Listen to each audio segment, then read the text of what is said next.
Meeple Nation Podcast, episode 404. Meeple Nation looks forward to the year 2022. Welcome, citizens of Meeple Nation. For the next 30 minutes, sit back and enjoy. Meeple Nation is brought to you by GameToppersLLC.com. Amazing products, amazing guy. Go support both. Okay, that's it. Go check it out. Okay, that's it. Go check it out. Welcome to Meeple Nation. We are your hosts. I am Andy Holiday. I'm Nathan Howard. I'm Dave Holiday. And I'm James Clark. And I'm Logan As Foretold Howard. We want to welcome James here with us to look at our year ahead. Go and check out our website. We have our blogs there. We have all of our previous episodes. We have bios that you can check out, bios of our bloggers as well. We are also on Twitter. Follow us there. Follow us on Instagram. And we have our Facebook group, Meeple Nation Off Air, that you can join, and we post pictures of our gaming experiences on there. And if you have any questions, you can email us at meeplenation@gmail.com. This week we are discussing what we are looking forward to in 2022. There's a lot of games that are on our list. Some games that should have been out last year, but due to supply issues, hopefully going to be out this year. We may be including these in our 2023 looking forward as well, but here's those games. There are a lot of things I'm looking forward to. If you caught last week's episode, we talked about our highlights from last year. We kind of ended the episode talking about all of the cons. And I am really looking forward to all of the cons that we're going to be doing this year. In particular, most of us kind of feel the same way, but we just love getting together with Hug and the awesome food and experience that we have doing that. And I'm looking super forward to that. I'm also looking forward to playing G.I. Joe. No, not the game with my little action figures. You don't call them dolls. But the new deck builder and the new RPG. I'm interested in it. I'm a little bit cautious. I hope that we get the opportunity to play this RPG. I'm really excited for the deck building game. There's also the Transformers one, both by Renegade Game. And when we were at BGG-Con last year, both Andy and I checked out the Transformers deck building game. Neither of us made it through the rules, so we never played it, but we looked at it. Like you mentioned, there's role-playing for both Transformers and the G.I. Joe. I don't know which one I'm more intrigued with. The G.I. Joe one's going to be more traditional. You're creating your elite commando and you're dealing with the Joes and battling against Cobra. The Transformers one, you got to deal with both the robots and your alternate modes, whether that's a car or a jet or whatever it is. I'm really kind of intrigued with this whole idea. For sure. I'm also looking forward to getting more of our campaign games done, or at least more doneer, or at least moving in some way. We've started several. It would be great to finish some, or, as I say, just get them advancing. Also, Frosthaven, we've talked a lot about it in the past. I look forward to playing that one, and it definitely will happen, Nathan. You think so? I think so. Will we play it before we finish Gloomhaven? That's my question. No. I mean, yes. Yes? Okay. Yeah.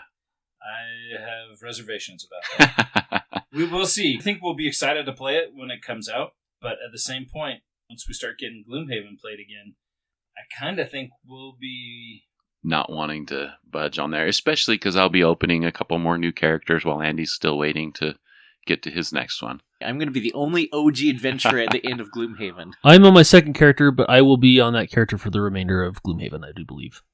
The last little thing that I made a note of, I failed to mention last week, one of my highlights last year, and one of the things that I really look forward to this year has been recording, has been sharing all of these things with all of you who are listening. I really look forward to continuing the fun that we have here at Meeple Nation.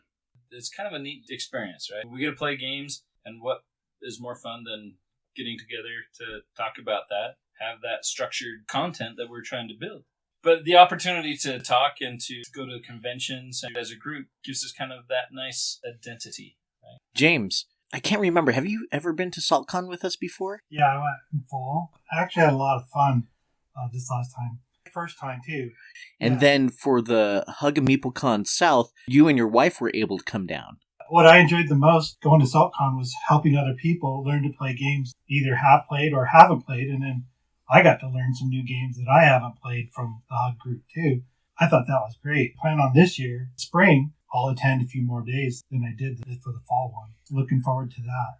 That means you're getting more into that con fever. I think you guys have got me. I even bought more games this last year than I normally would have. Awesome. What was that game? Calico. You and Kim picked up and you really like it. I'm not sure I was going to like it, but I knew my wife would love it because it was quilting themed. That's just the theme of the game. There's really more of a tile game that you kind of make to buy certain tokens and things to get you more points. It's all about attracting those cats to come lay on the quilt. Yep. My wife really likes that game too. I like how simple the mechanics are, but yet that game is very challenging to try to maximize your points on. A few games on my list, mostly just Kickstarters that I'm waiting for. Some of them have already got here, so like Solomon Kane. It's one that I waited for a really long time, and now I'm waiting to work it into our schedule / know the rules at the right time. I think I've read the rulebook 3 times. Having the rules read and have time for us to sit down and play it at the same time. That's really what I'm looking forward to with that one. That game looks really fun. I think it looks great. Can't wait to play that. It looks like it's going to take up a lot of real estate on the table. Not a bad thing. Does that mean we need to? Does that mean we need to play at my house? Maybe play on those Minecrafts. You're making fun of my small Watsons again? No, not necessarily. I would. Feels like you're making fun of my small Watsons. I would. fine. I would They're fine. never do that. I got an expansion leaf. So. Okay. Dark Tower. So this is a game that I kickstarted because Nathan told me to. What's the history with Dark Tower? I never played it from back when it was because it's a 3D tower that has like moving parts and mechanics to go with it. So Dark Tower is probably one of the earliest, if not the earliest game that had any kind of an AI that was involved with it. James, you've played this game, right? Yeah, I love this game. I played it as a kid. As a brigand, march around in the solving the loved it. I've repaired a few of them, so if you got some that are broke, I know how to fix them. It just controls and manipulates and tells you where the armies are going and keeps track of everything. Back in the day, it was cutting edge board game. An app-driven game before app-driven games were a thing. Stayed up a lot of nights as a kid playing that game. This is a game that kind of hurts my heart a little bit. My cousins had this game, and whenever we'd go to visit them, they would pull this out and play with Dennis. And I think Sean would actually get to play with them too. They never let me play. It looked so cool and it looked so fun, and I never got to play over and over and over again. And then finally, when I started playing more games and trying to get Dennis to play games with me, and it was no longer around, and when nobody could find it. So I am super excited for the new one to come out. I'm way excited you played it, James, because you'll have to tell me how it holds up. It's got a big tower, it's battery operated still, but it's all brand new, so we'll see how it holds up compared to the original. As Nathan told me to back it, and I was actually looking it up, it was one I was really interested in. I do like that they're releasing some of the old favorites. I mean, they did Hero Quest last year that was released, and now they're Dark Tower. Some of these ones that we all grew up with and had so much fun with, getting a fresh start. And I know with Hero Quest, they added extra content, changed a few things, but for the most part, it stays fairly true to the original game. So Fireball Island is another one that's on that list. Yeah. So I've never played Fireball Island, the original version or the new version. There was a great quote from the designer that always sticks out to me when we're talking about these games. Redesigning Fireball Island. It's like, I want to make this game as fun as you remember it as a kid. Not saying that it was a fun game when you were a kid. Those higher expectations of a game back then, where now that game would kind of really fall flat. Right. Hopefully we'll see that same thing with Dark Tower, and you see that same thing with Hero Quest, so that you will actually play those games and they will be as fun as you remember playing the original ones. Yeah, absolutely. A couple expansions that I'm waiting to get this year to play. Isle of Cats expansion, Don't Forget the Kittens. I love Isle of Cats. It's a fantastic game. I think the expansion is just going to add to it. Reckoners, Still Slayer. So Reckoners by Brandon Sanderson's book series, they have the cooperative game. The Reckoners board game I thought was fantastic. I thoroughly enjoy it. I look forward to getting new content for that. Nemesis Lockdown. More Nemesis on Mars. That's not terraforming Mars. Is amazing. Being able to play Mansion of Madness and Shadows of Brimstone this year, those are things I'm looking forward to. Those two are not on like Kickstarter I'm waiting for, but those are the games I'm looking forward to the most to get done this year. Yeah, that's it. That's my list. And I would agree with you in particular with Shadows of Brimstone. I really would like to get through more quests than we have. Oh, I almost forgot my super cool haunted house, the 3D one. Another one that's really big real estate. Was supposed to be here for Halloween and shipping problems. I'm sure it'll get here by this next Halloween. I'm sure.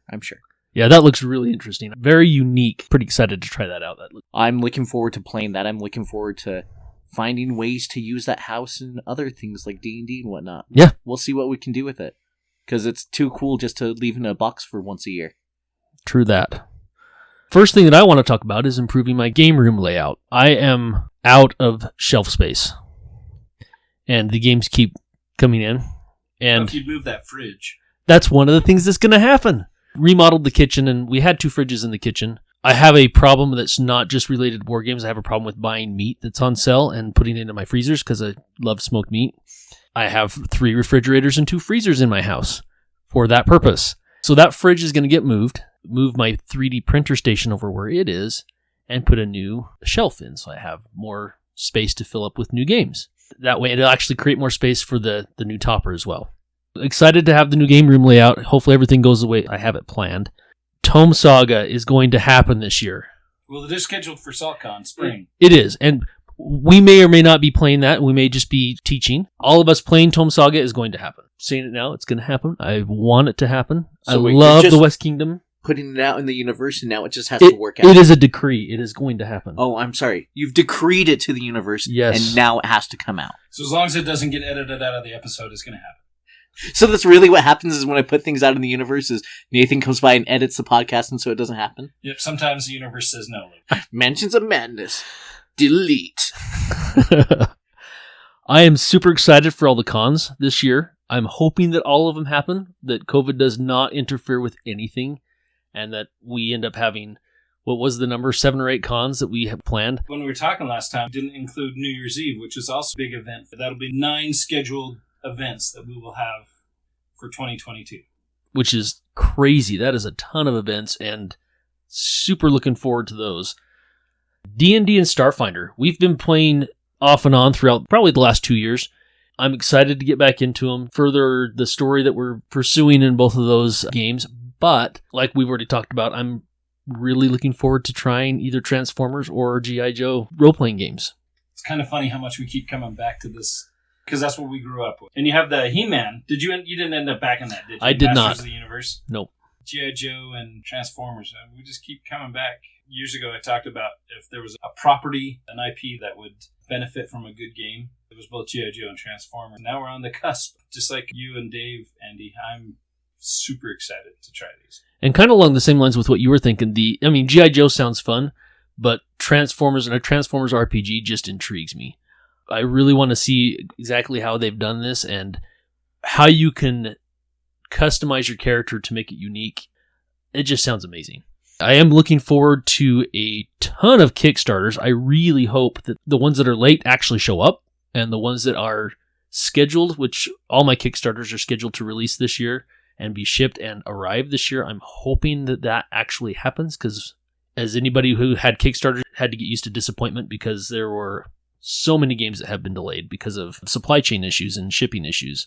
Top of my list is one that just barely closed on GameFound, and that's Skyrim. Skyrim is my favorite video game I've ever played. The fact that they're coming out with a board game, and not just coming out with a board game of Skyrim, but coming out with a board game that actually looks fun for Skyrim.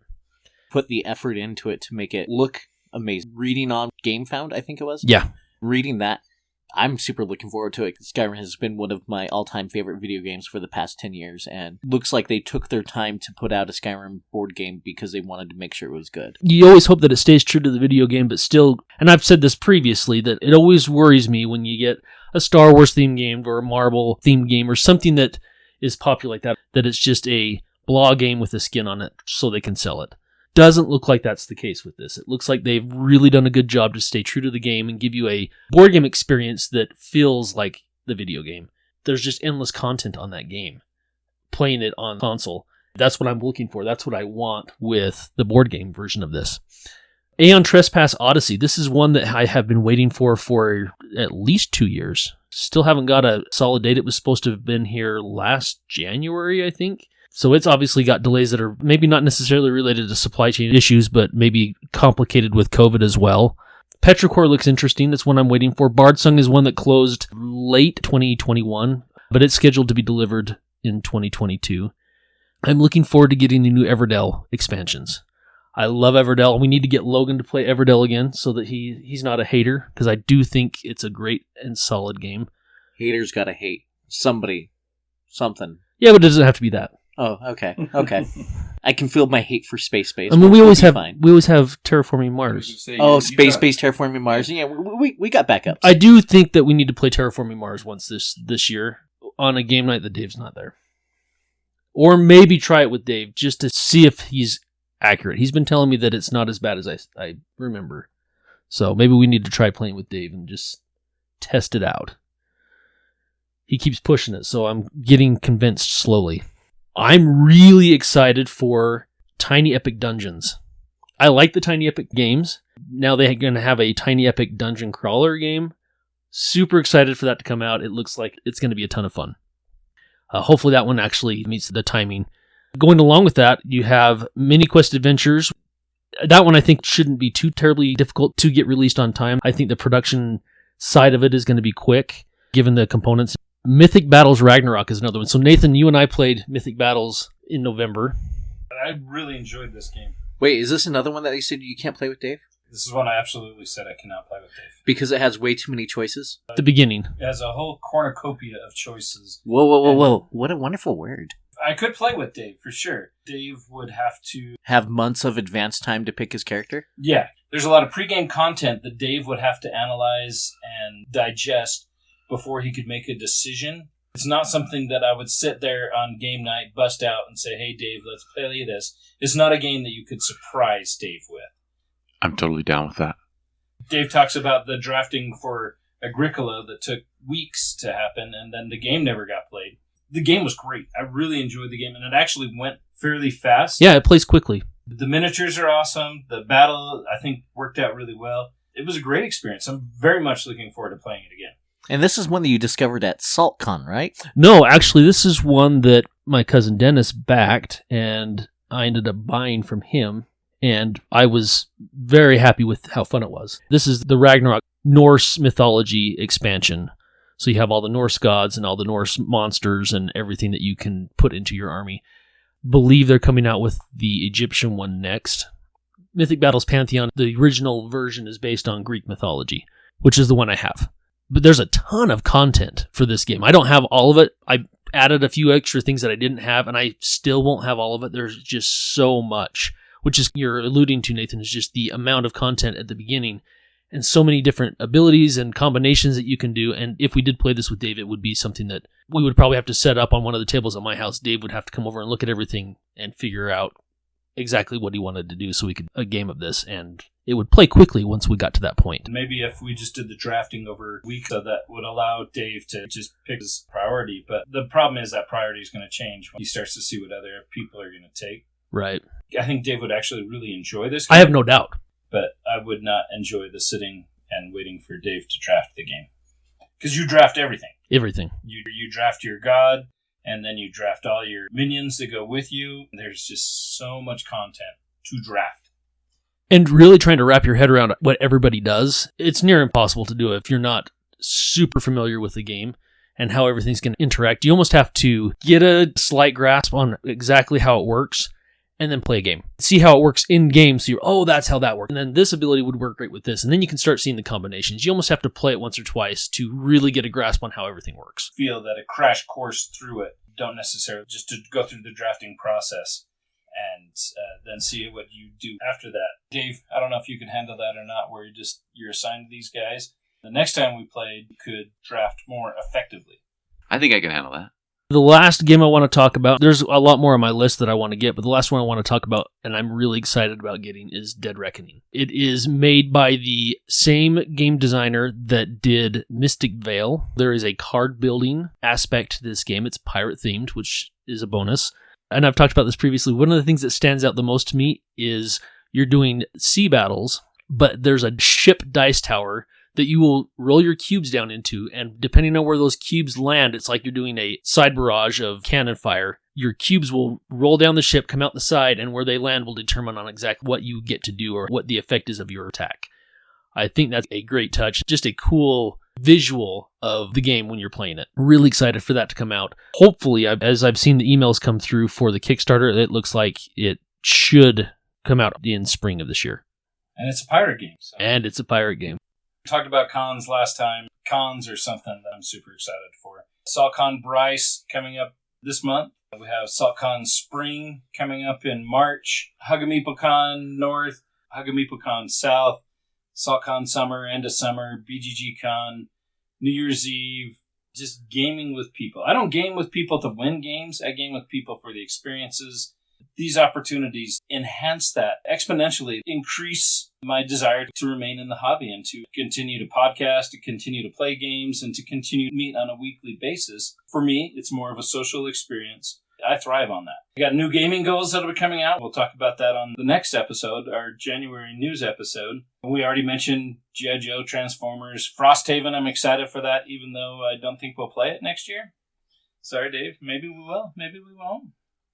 But one that I'm looking forward to is They Live, Assault on Cable 54. Oh, I remember this game. They Live is a cult classic film from the 80s, 90s. I can't remember when. One of my favorite shows. Kind of funny. Kind of a B show. But it's great. And so this game, I'm looking forward to it. Perseverance Castaway Chronicles is one that's it's a 1 to 4 player game, kind of a post-apocalyptic, enigmatic storm. A modern-day luxury ocean liner crashes ashore on an otherworldly island. As one of the ambitious survivors, soon learn that the island is home to a multitude of majestic, fiercely territorial dinosaurs. Use what was on your ship to try to form your village while protecting yourself from these encroaching dinosaurs. Drafting, dice-playing strategy game. I have visions of the old 1950 claymation movie Dinosaur Island going in my head while you're explaining that. Or what was the TV show where the Land of the Lost? Land of the Lost, Those were claymation too, yeah. Yeah, that's what I keep picturing of is Land of the Lost. Ultimate Werewolf Extreme got my Kickstarter right before we went to BGG-Con, so I got that in November last year. I'm looking forward to giving that a try at SaltCon. I guess Logan's going to be running that. There's actually one game that I left off of my list because who knows if it ever actually will come out. Blood on the Clock Tower. Very similar vein of game. What I'm hoping with Werewolf, all these brand new characters, they have so many different things. Hopefully we can run multiple Werewolf events at SaltCon this spring, but then they're going to be completely different events where they're going to have different characters, different monsters. And if Blood on the Clock Tower ever actually comes out, because they've had issues way before the pandemic, so there's no excuse for them, that would be one that would hopefully get to the table in the next, 10 years. So speaking of social deduction games, I may have to break down and buy social deduction games for my collection. Not because I'm going to play them, because I'm not.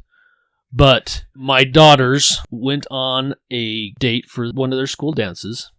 The whole group decided to go to our house, and they played games and played more games. Well, they played games, ate, and then played more games. Went to the dance, got tired of the dance, went back and played games. I didn't hear that last part. That's amazing. Yeah. Only were at the dance for an hour, and then left and came back and played more games. But you don't have very many fun games. I have a lot of fun games. They decided that dumb games were good for larger groups, social deduction. And how many kids did you have in your basement? There was a group of 10. They played Scarabia, which was great. Because that scales up. It does. Full copies. Yeah, and I have 3 copies. They can play 12 just at our house. They brought a couple of social deduction games. One of them was a werewolf game, and they had a ton of fun. I want to encourage my kids to have dates. I love the fact that they come over and play games. I think, number one, it's you know where your kids are. And number two, I think it's good fun. You know that they're having a good time. Told the boys they getting kicked out of the basement. The girls had the run of the basement, which they weren't very happy about that, but they got over it. It just made me a proud dad to see they were just downstairs having fun and got to show off how nerdy their dad was, I guess.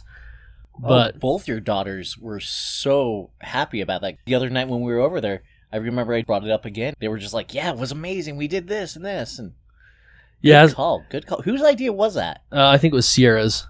It was funny. So during that time, one of the kids had called somebody a nerd, and Sierra kind of threw her arms up in the air and kind of looked around like, do you see where we are? Anyway, so yeah, when you talked about Werewolf, that's one of the things I'm going to have to do now is probably get some more party social deduction games into my collection. You don't have to roll your eyes when you say that. But there are some great games. I would suggest something simple like getting multiple copies of Number 9. Yeah. We should teach your daughter Salem, because I think that one would go over well. Yeah, with it beavers probably like would. Yeah. Half-Truth, Hive Mind. All those are fairly simple that accommodate that number.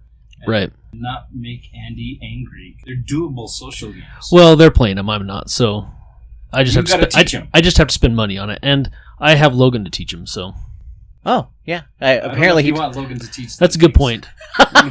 One of them will have to come to Thursday night game night, and I'm an educator. They'll be fine. of that I have no doubt. So going back to Blood on the Clock Tower, you talk about a game that you're concerned that isn't going to fulfill. I have one, A Murder on the Cosmic Express, that was supposed to be fulfilled back in April of 2019. Oh wow! See, I think that's about the time that Blood on the Clock Tower was supposed to be fulfilled, too. So this is a pretty simple game. It's light, 5 to 10 minutes, playtime, 4 to 6 players. They made a comment that they're waiting to complete the production of it until prices come down. And I'm thinking, you know what? Prices are never going to come down. So I'm hesitant to see if this game ever gets fulfilled. I think that's what's difficult about Kickstarter. If you don't just jump on production, you only get so much money. It's not like you can go back to your Kickstarter guys and be like, hey, we need everybody to cough up 20 more bucks a piece. There's some companies that have done that for shipping and stuff. Ignite shipped, the shipping costs were crazy, and they asked for donations and offered some extra things, extra content you could buy to kind of help offset the shipping costs. So there are things they could do to kind of help with that.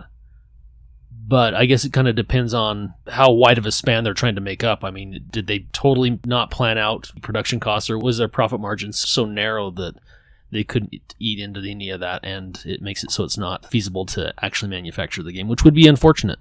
So it was only at $19 that I backed it. So, I mean, they're not making a ton of money. And only 181 people are backing up. Oh, wow. Yeah, So that's rough. It's a small group. And I can understand. I mean, I'm empathetic to their plight. It's a game that they want to get out, but at the same point, it's just not make it. And is it going to be the end of the world for me? No. It's very frustrating for them.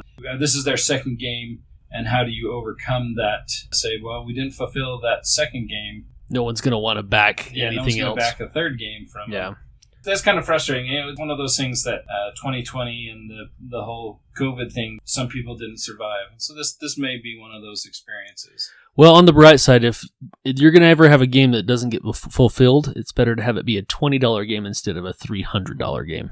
Absolutely. Blood on the Clock Tower, I think I only put like 150 into it. So it's kind of like middle of that ground that you were just talking about, but that money's already spent. It's been years. If I get it, great, but if not, it's not like it's going to be the end of the world either. We're quickly running out of time, so I'm just going to throw out a bunch of names here. Endless Winter, Paleo Americans is one that I'm looking forward to. Forest of Radgast, the Northgard, Uncharted Lands.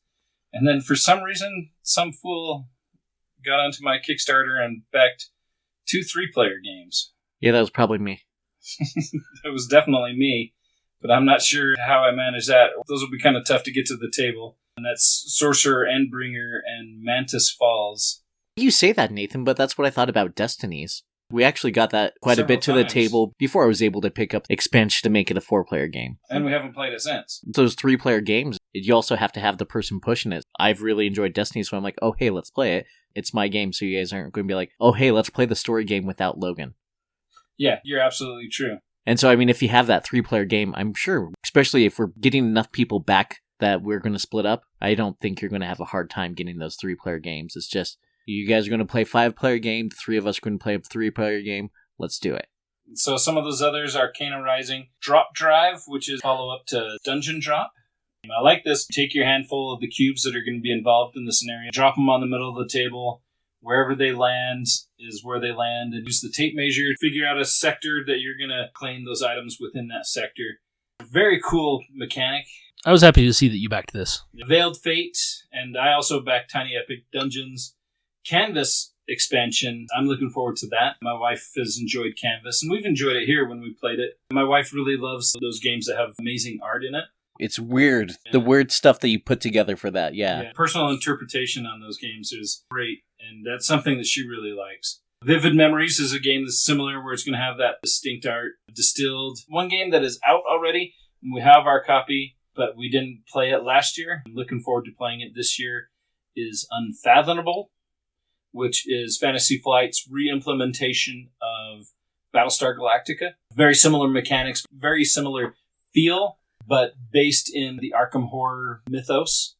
Isn't it basically going to be like Battlestar Galactica 2nd edition? I mean, it's going to have a different skin. That was the premise, is that they were taking a lot of the mechanics from Battlestar, giving some much needed updates to the game. Yeah, that re-implementation. And then an expansion that I am looking forward to for this year, Star Wars Outer Rim, the Unfinished Business expansion. I really enjoyed Star Wars Outer Rim. It was a great Star Wars game. Looking forward to more content. Hopefully they include stuff from like the Mandalorian show. I would really like. Or if not, maybe they do that in a 3rd expansion. Really like to see this game continue on, because I really enjoy Star Wars Outer Rim. Isn't it Fantasy Flight? Yes. I'm really surprised they haven't done one sooner then.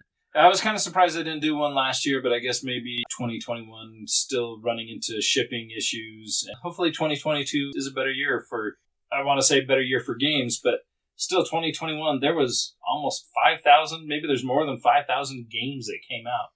So there was still new content that was coming out. But some of these bigger ones, like Fantasy Flight, their games are production heavy, run into more issues or trouble spots that they have to deal with that. So we'll see what this year brings. We're looking forward to more gaming experiences, more gaming opportunities, and more games. Yeah, super excited for 2022 to be a fantastic, wonderful, and exciting gaming year. I almost feel like you guys are going to jinx it. Until next time. We'll see you having a great 2022. I mean, with all our con experiences, hopefully we do see you. As always, we want to thank you for listening. Check out our website. We have all sorts of cool things there.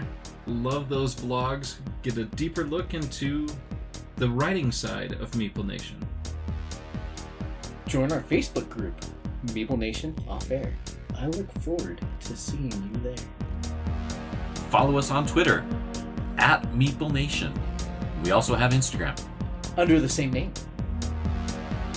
We also want to thank our sponsor, GameToppersLLC.com. We love their product, and they have so much goodness out there. And we also want to thank Braden Detergent for our music.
And we have our Facebook group, Meeple Nation Off Air.